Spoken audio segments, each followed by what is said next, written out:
तो कई लोगों को नया सुपरमैन पसंद आया है तो कई लोगों को नहीं। वेल, इससे मुझे कोई फर्क नहीं पड़ता, लेकिन फर्क पड़ना चाहिए क्योंकि मैं भी सुपरमैन का बहुत बड़ा वाला फैन हूँ तुम्हारी तरह। और जो जेम्स गन का सुपरमैन है उसके बारे में हमारे पास कोई बहुत ज्यादा इन्फॉर्मेशन तो नहीं है, मगर जितनी इन्फॉर्मेशन है उस बेसिस पे आज हम हेनरी कैविल के सुपरमैन के साथ उसका कंपैरिजन करने वाले हैं कि आखिर दोनों में से कौन सा सुपरमैन जबरदस्त है। और ये मेरी आज की ओपिनियन है। हो सकता है कि आज से 4-5 महीने बाद तुम मुझसे मिलो तो मैं अपने ही बात से पलट जाऊं। तो अभी की जो जनरेशन है वो हेनरी कैविल के सुपरमैन को ही देखकर बड़ा हुआ है, तो हेनरी कैविल का जगह उनके दिल से और कोई भी नहीं ले सकता। मगर एक न एक दिन हर किसी को जाना ही होता है, जैसे कि हेनरी कैविल चल गए। और जब 2013 के मैन ऑफ स्टील में हेनरी कैविल पहली बार सुपरमैन के रोल में आए थे तो उनको बहुत ज्यादा ट्रोल किया गया था।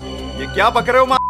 और ये सेम सिचुएशन से जेम्स गन के सुपरमैन डेविस कॉरेंस्वेट को भी गुजरना पड़ेगा। लेकिन इससे पहले तुम्हें ये समझना पड़ेगा कि हमें जो जैक स्नाइडर ने सुपरमैन का वर्जन दिखाया था और जो जेम्स गन दिखाने वाले हैं ये दोनों ही सुपरमैन अलग है, इन दोनों के बीच में कंपैरिजन ही नहीं है। मगर लोग तो कंपैरिजन करेंगे ही। बात करें जैक स्नाइडर वाले सुपरमैन की तो जैक स्नाइडर पहले से ही सुपरमैन को एक गॉड लेवल बीइंग दिखा रहे थे कि वो एक नॉर्मल इंसान नहीं है, वो एक भगवान है। कभी कभी लगता है कि अपन ही भगवान है।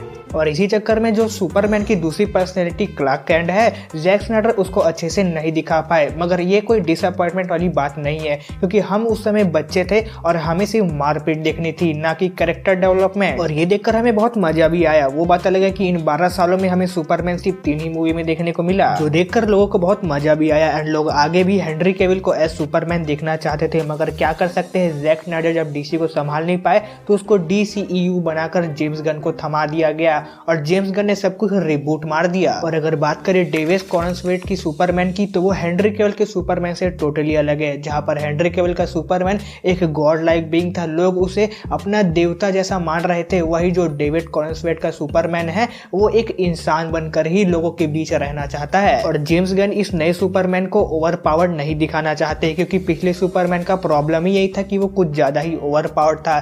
जब भी वो किसी विलन के सामने आता है तो वो बाकी सारे सुपर हीरोज को ओवरशैडो कर लेता है और विलन का गेम यूं ही ओवर हो जाता है। और जितना फोकस जेम्स गन सुपरमैन पर दे रहे हैं उसकी दूसरी पर्सनैलिटी क्लार्क कैंट पर भी देंगे। और बस सभी कुछ डिपेंड करेगा कि जो सुपरमैन की मूवी जुलाई में आ रही है, जेम्स गन आखिर इस नए सुपरमैन को कैसे दिखा रहे हैं। अगर वो अच्छे तरीके से दिखा पाएंगे तो लोग इसे धीरे धीरे एक्सेप्ट करेंगे, लेकिन अगर ये दिखाने में वो फेल हो जाते हैं तो ये सुपरमैन का गेम इधर ही ओवर हो जाएगा एंड लोग इससे और भी ज्यादा हिट करेंगे। मगर मैं हिट करता हूँ इस सुपरमैन के नए सूट से, क्योंकि पिछला जो सूट था हेनरी कैविल वाला वो one of the best Superman suit था। मगर ये सूट को देखकर ऐसा लग रहा है कि सुपरमैन गरीबी में जी रहा है बहुत। और आई होप इस सुपरमैन को आगे जाके कोई नया सूट दिया जाए, क्योंकि इस सूट के साथ मैं तो इसको नहीं झेल पाऊंगा। और अगर आप ये दोनों सुपरमैन का कंपैरिजन कर रहे हो तो इनके पावर लेवल पर नहीं, इनको कैसा प्रेजेंट किया गया है, इनकी स्टोरी लाइन कितनी बेहतर है, इस पर इनको जज करो। क्योंकि आप मार्वल में भी देखोगे तो कई सुपर हीरोज एग्जिस्ट करते हैं जो कि बहुत ज्यादा पावरफुल है, मगर हर जवान पर